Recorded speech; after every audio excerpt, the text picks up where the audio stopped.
Boa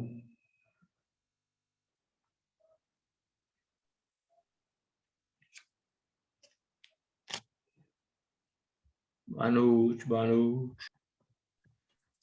Boa noite, novamente.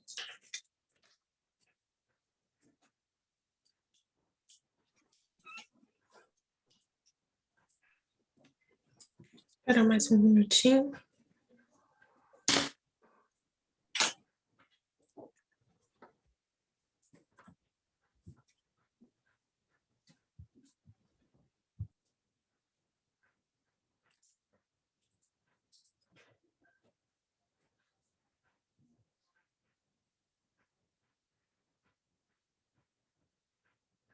Bom, meninos, agora eu vou passar mais um vídeo para vocês que fala sobre a história registrada nas rochas, tá? Então, vamos ver e depois a gente faz os comentários. Esse aqui é um pouquinho mais longo, tá?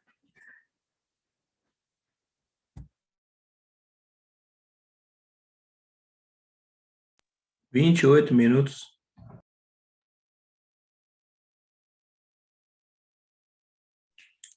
Sim, tá? Solta o play, DJ.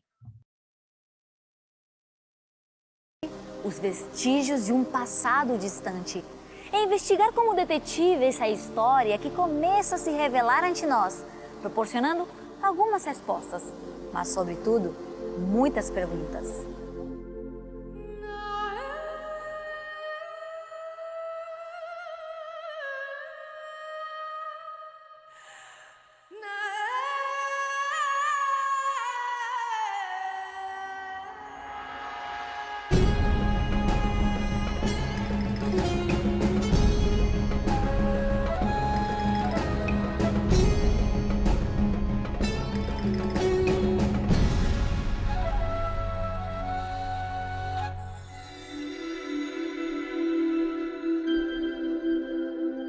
Main goal for a geologist, just take the name, or the etymology of the word.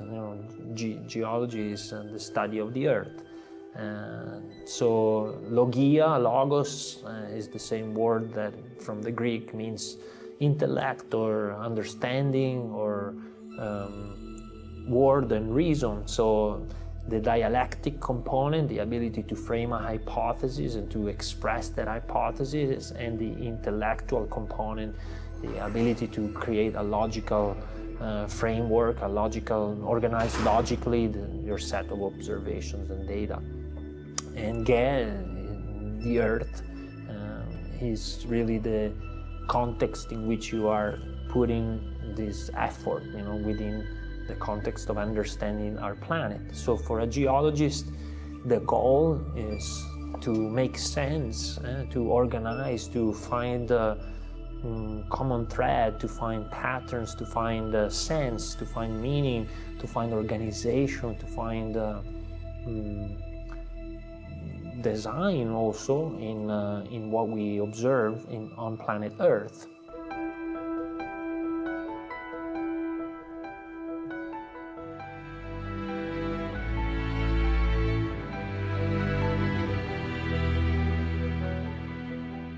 The Earth is made up of rocks. The core of the Earth is made up of one kind of rocks, and then there's the mantle and the crust.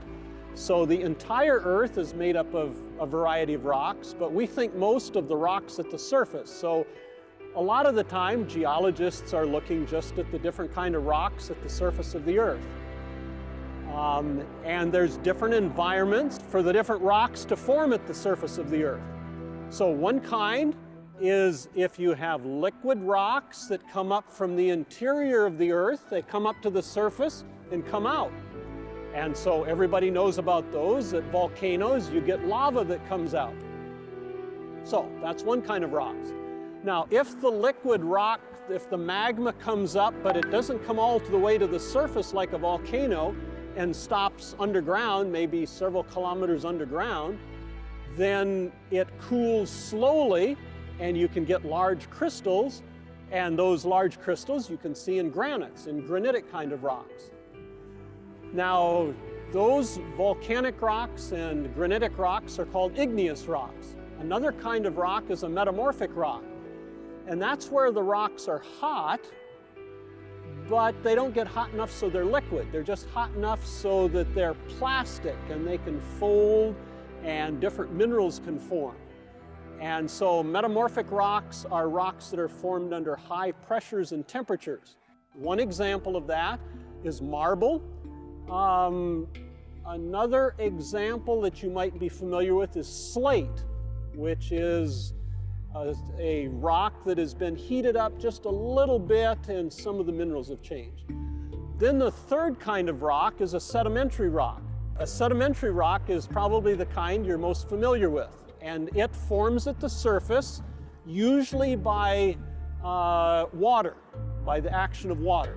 Sometimes by wind, but most of the time by water. And so if you have water carrying along sediments like sand, and the sand is deposited like on a beach, and then it gets covered up, the sand can turn to sandstone. So that's a very typical sedimentary rock.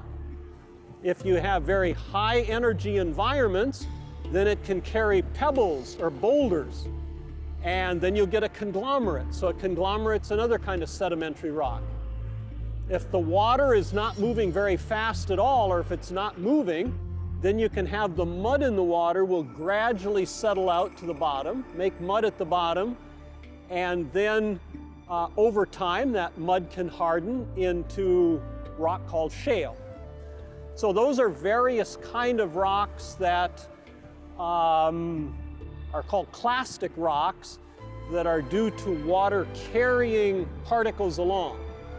Another kind of rock are chemical rocks, where you have material precipitated out of the water. So if you have something like calcium and carbonate precipitated out of the water, then you'll get limestones. And a limestone is a very common sedimentary rock. Another kind of chemical sedimentary rock is what are called evaporites. If you have all of the water evaporate away, then whatever minerals are left in the rock get precipitated out. For example, ocean water has salt in it, but if all of the water gets evaporated away, you're left with the salt, and you'd have a salt deposit. And so there are various places where you have sedimentary formations that are salt. Another one is gypsum.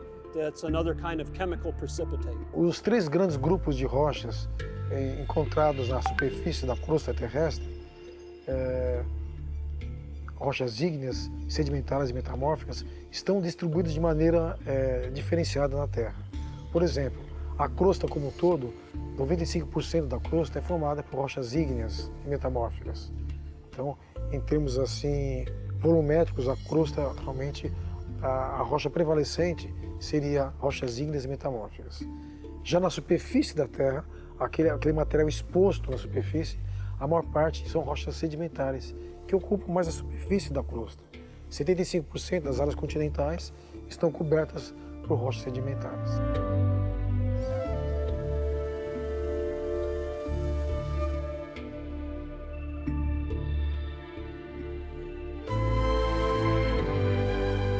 Componentes inanimados da estrutura que nos rodeia, agentes dinâmicos que sustentam um contexto onde nos movemos e somos. Um ambiente próspero, cativante, cheio de vida e interações, das quais somos parte e desfrutamos.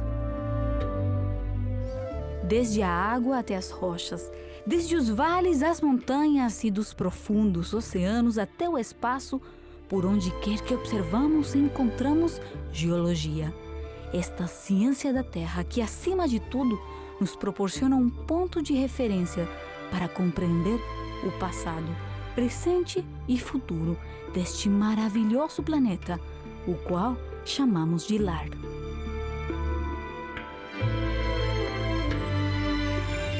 Para os geólogos, o material acessível de maneira direta são os materiais que estão na superfície da crosta terrestre, ou seja, uma camada de mais ou menos 200 km de espessura nas áreas continentais, e nós conhecemos apenas a parte superficial.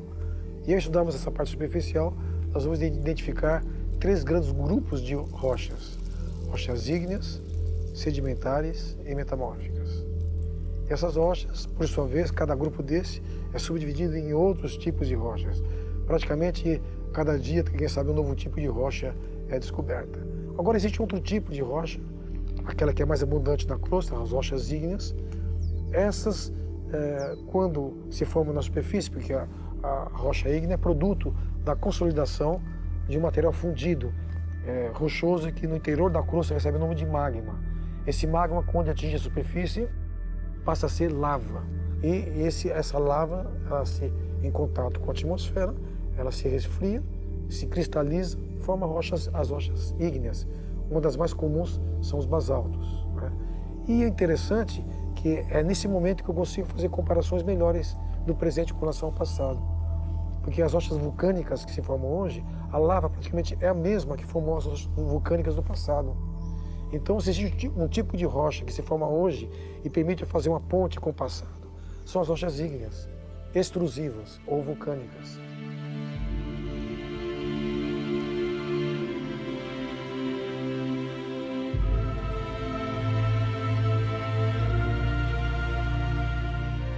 Em poucos lugares do mundo, a geologia e a história da humanidade estão tão intimamente ligadas ao vulcanismo como na Islândia.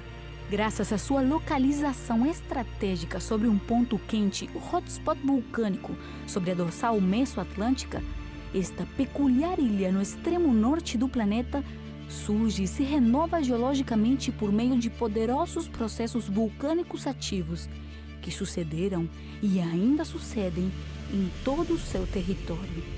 Segundo medições globais mais recentes, 1/3 de toda a lava expelida sobre a superfície terrestre desde os primeiros registros destes eventos na Idade Média corresponde à Islândia. Isto sem contar as erupções marinhas, as quais são ainda mais extensas do que as que ocorrem em terra firme. O que será que podemos descobrir investigando os vestígios das inumeráveis e extensas erupções que esculpiram, com o passar do tempo, as extraordinárias paisagens islandesas?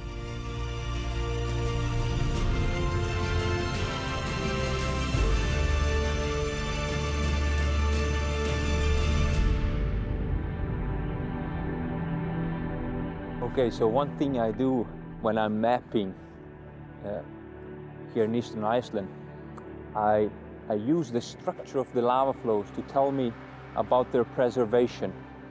And this is an interesting place because we see the very contact of the lava flow with the welded tuff on top. And this contact here, as you see this lower part here, is actually the very upper part of a lava flow, and you could see it by the vesicles. The very upper part of the lava flows has, vesicles in it, and as you get to the very top of it, the vesicles get smaller. So this just means that this lava flow is perfectly preserved. The very top of it is preserved. But the next thing that happens is that this tuff is deposited on top of the lava flow. Now, I don't have the exact time here, but it could be actually that these two deposits, both the lava flow and the tuff, were erupted relatively rapidly and in rapid sequence, because there's seemingly not much time here. If there was much time, usually weathering eats the crust of the lava flow. It is the top of it is very vulnerable to weathering, so it would degrade and form a soil section into the crust. But we don't see that here. And actually, in most of the lava flows that I've mapped, the lava flows are perfectly preserved, suggesting rapid deposition. Geologists have at least two ways of identifying time. One is through radiogenic elements that have a half-life, and they get thousands and millions of years by dating the rocks. Another way is to look at the rocks themselves and and to see what are the rocks telling me, and what do the processes that form these rocks, what do they tell me about time, about the sequence of events, and so forth. And I personally am very interested in the story that the rocks are telling me, and actually how they correlate with then these other clocks that we geologists use. And yeah, certainly in my view, there is a problem there to be solved, because there's not much correlation always between the story the rocks are telling me and then between these, radiogenic clocks. Uma incongruência que desperta dúvidas, um alerta que nos relembra os limites do conhecimento e a constante científica inevitável da incerteza. Mas na realidade, a grande pergunta é: estaremos prontos para ver e interpretar a verdadeira história que nosso planeta tem para contar?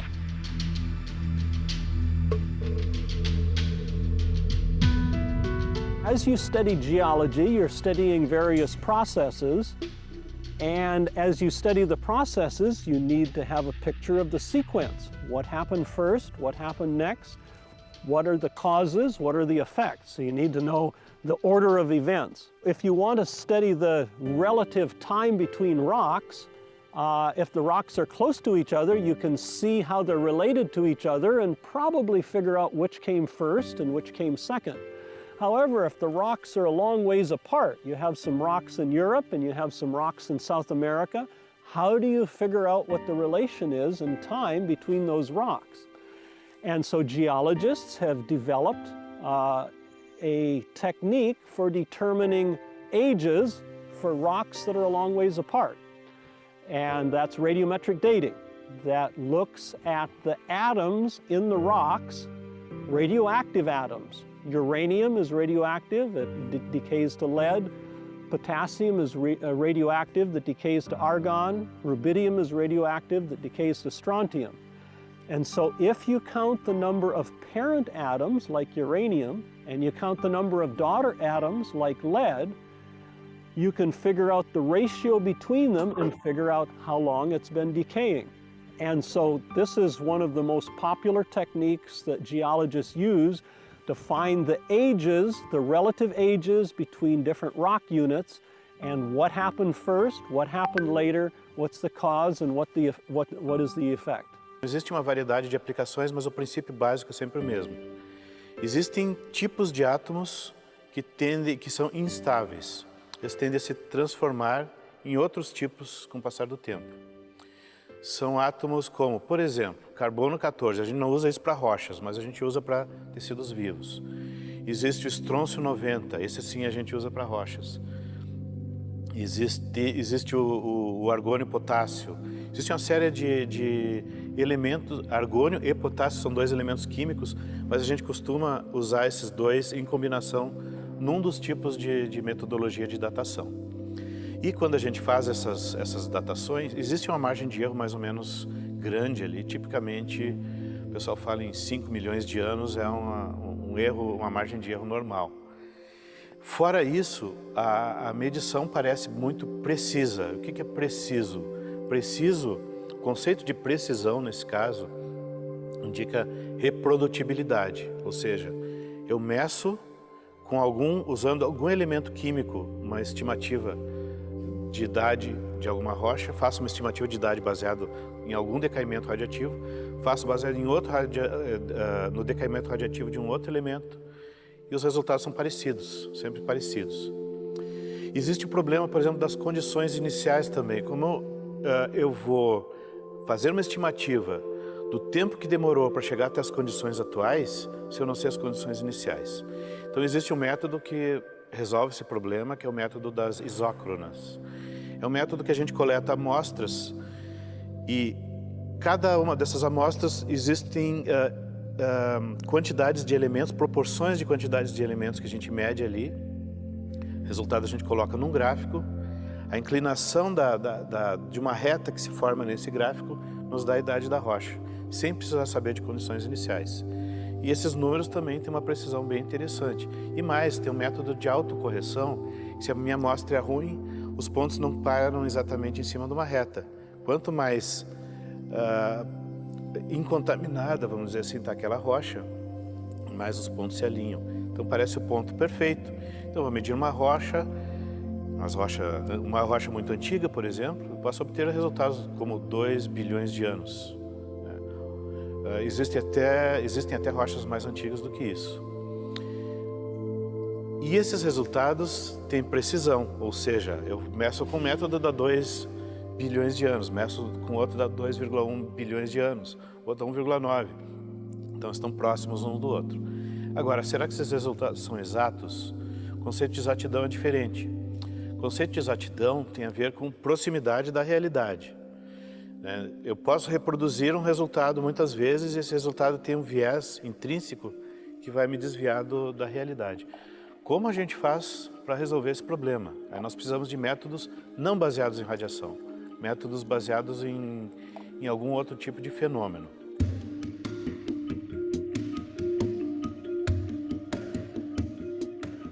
Estudar a história escrita nas páginas rochosas que cobrem nosso planeta é muito mais do que revelar um contínuo registro de processos.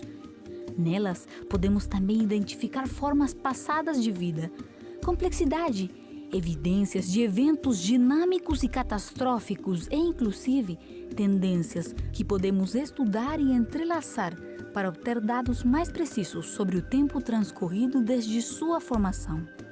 Mas para compreender plenamente toda essa informação, devemos estar atentos. Afinal, são vários os conhecimentos necessários e os dados são ainda mais extensos que a própria superfície da Terra. One of the most critical issues that we have to face as geologists is the question of time. Most geologists are absolutely certain that the world as we know it has been here for billions of years, and that life has been on the earth for hundreds of millions of years, and that these processes have been going on through all that time. When we read the story in the Bible, we realize that that is inconsistent with what we read there, that the Bible is giving a very different picture of life on the earth, that it's been here for a few thousand years and not for millions of years, and that this is a constant part of the whole story of the Bible. Then we have to go back and reevaluate things, and when we do that, we find out that we overlooked some very important features. For example, we find out that if sediments had accumulated slowly, like geologists would want them to, they would be accumulating 1,000 times slower than they are today. And today we don't see anything spectacular going on. We just see normal processes, but the rate of accumulation is about 1,000 times faster than the rates we get if we use radiometric dates for the accumulation of sediments. So how do you explain that? Well, that's one thing you see. Another thing you see is that the sediments themselves don't appear to have been subjected to time, because if you lay down a layer of sediment in the ocean and it has internal structure that you can see, and then you leave it there for a day or a week or a month or a year, and you come back and look, you'll find out that animals have burrowed into that sediment and have destroyed all the internal structures. So it doesn't take very long before sediments would no longer talk to us. They would no longer have the information that sedimentologists need to understand the sediments. And yet, when we look at the rocks and we see the layers of rock, we can see inside and we can read the story that they tell. We don't see evidence for time. What we see is that one layer is deposited, and then before it can be disturbed, another layer is put on top, and so on. And very seldom do we find any extensive evidence for a period of time. So this is consistent and explainable if we allow that there hasn't been very much time. But if we allow that there are millions of years, such as the data we get from radiometric dating, then you can't understand why these sedimentary structures are still there. Why haven't the burrowing of animals and other forces changed the internal structure of the layers? So this is a big mystery that our understanding of time offers a solution to that is not explainable in terms of long ages of time. And there are other things like that. For example, a layer that I study in Utah, it has supposedly 10 to 30 million years missing between two layers, and yet it's perfectly flat. There's been no erosion before the layer was put on top, and yet there's supposed to be 30 million years. Well, 10 million years is enough time to erode all of North America away to sea level.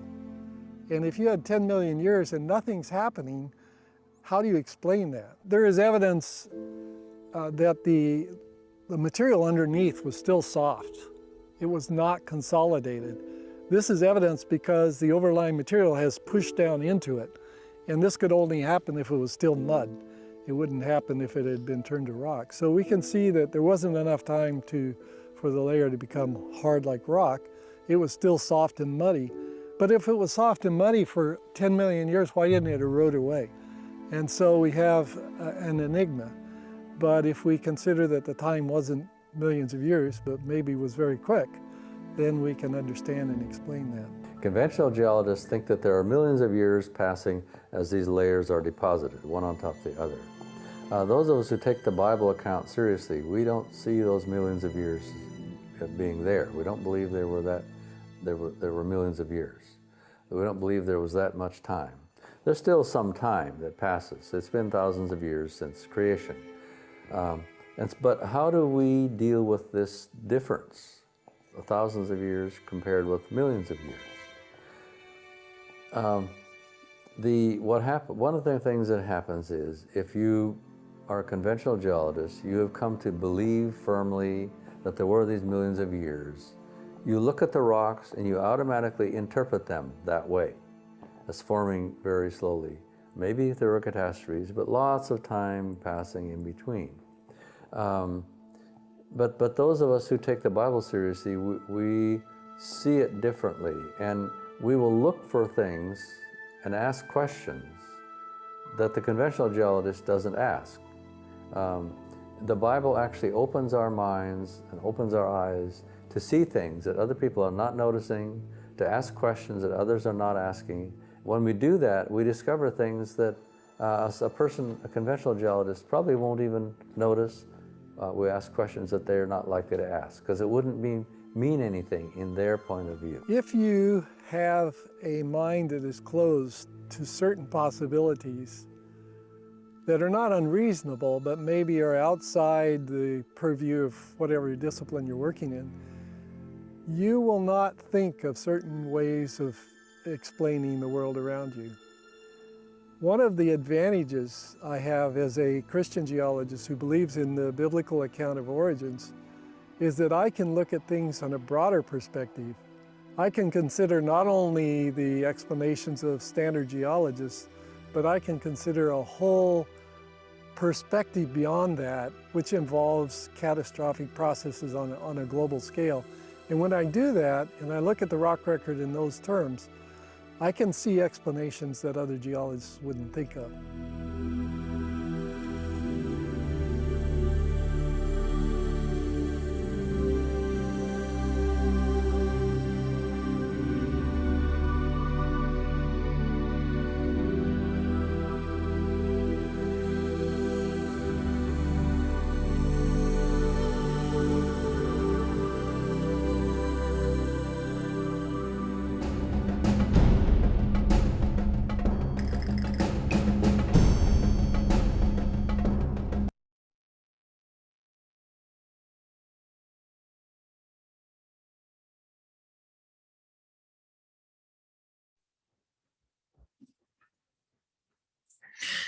Meninos, e aí, o que vocês acharam aí? Bacana, bacana. Interessante. E comentários? Primeiro as mulheres, né? Aproveitar que hoje é dia delas, né? Deixa elas comentar primeiro. Parabéns, meninas. Aí, Bruno, tá te dando parabéns, ó. Então, vamos comentar aí. rapidinho.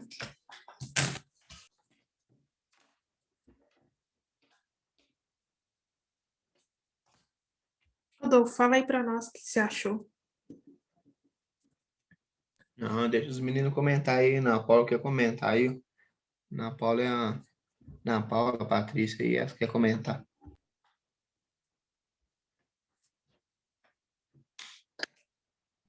Não sou eu, Rodolfinho. Gente, é interessante, né? Mostra aí como que é a formação, né? E lógico, né? Tem que ter o estudo da geologia para poder entender certas coisas, né?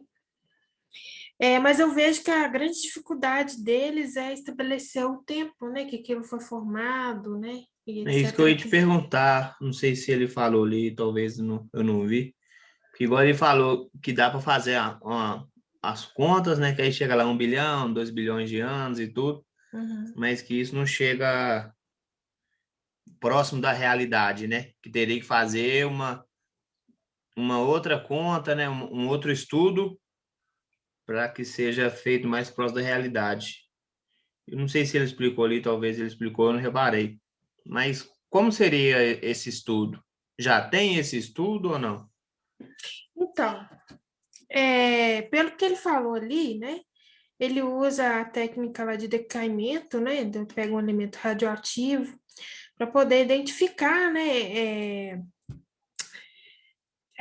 Por exemplo, tentar quantificar mais ou menos o quanto tempo. Ele tem várias técnicas e essas técnicas se encontram, né? Aí ele fala sobre a precisão. E quando você refaz essas técnicas, você acaba chegando no mesmo tempo, por exemplo, 2 bilhões de anos. Só que aí ele fala da exatidão. Então, eu acredito, assim, porque eu não sou geóloga, tá?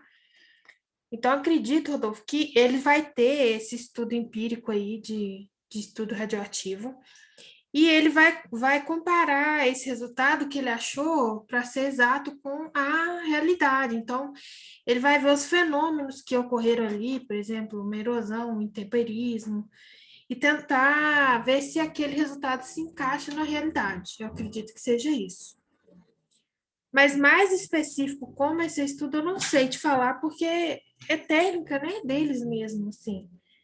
Mas aí depois a gente pode estar olhando sobre isso aí, tá? Então, acredito que é Entendeu? isso. Ele confronta um resultado com o outro, ele acha aquele resultado de 2 bilhões e vai, por exemplo, em campo para verificar se é mais ou menos aquilo mesmo. Se aquilo condiz Entendeu? com a realidade. Pelo menos foi isso que eu Entendeu? entendi.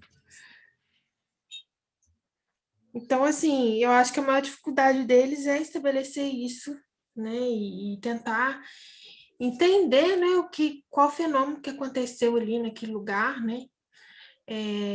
Por exemplo, igual ele falou que viu uma rocha intacta, né?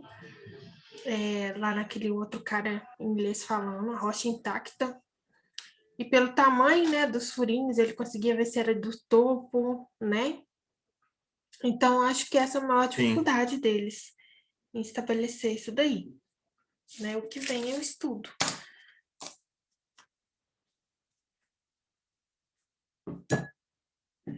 Ele falou das rochas aí, das rochas ígneas, né? Que a gente viu na outra aula, as metamórficas. E até ele falou que elas são mais plásticas, né? Elas conseguem, né, se dobrar mais fácil. E mais o quê? Vocês têm alguma coisa mais para comentar?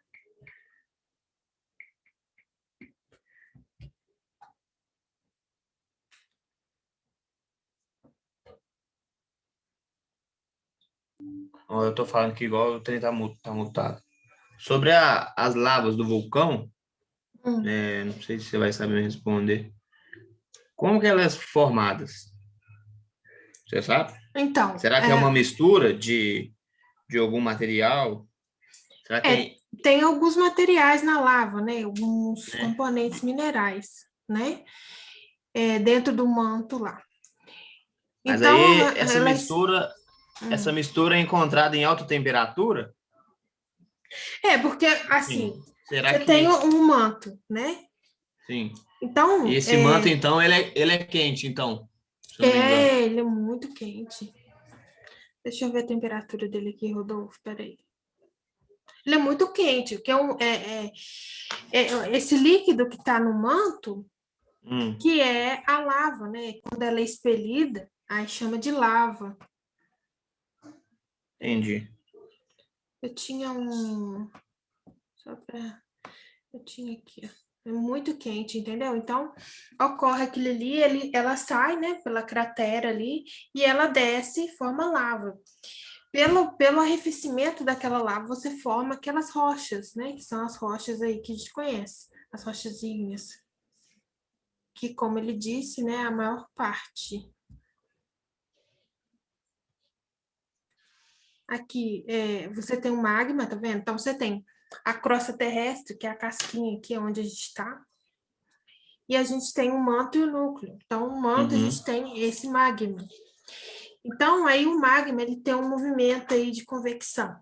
Em determinado momento, ele pode ser expelido. Quando ele é expelido pela Terra, ele desce, tá vendo? E forma lava. Então, o magma, né? Quando ele sai para a superfície... E ela, quando ela esfria, então ela vira uma rocha. É isso? Isso, é isso. Só que isso demora bilhões de anos, né? Então, essa forma a rocha. Aqui, ó, tá vendo? Aqui que é o manto, tá vendo? Ó, aqui eu não sei, não apareceu a temperatura, mas... tá aqui, ó. O manto, ele tá de 150 a 2.900 quilômetros da crosta terrestre. Uma temperatura de 3.500 graus Celsius. Então, é muito quente, né? E à medida que O ele calor vai... da Terra, então, não vem só do Sol, então, né? O calor vem, lá embaixo é muito quente, né? Tanto que esse negócio dessa história de entrar no buraco e sair no Japão não tem jeito, né? Igual a gente vem falando. Então é muito quente. No entanto que o vulcão justamente é esse líquido que tá aqui, que é expelido lá para cima, tá? Entendeu. Então, Pronto, por hoje é menino. só. Boa noite, até amanhã. Mais alguma dúvida?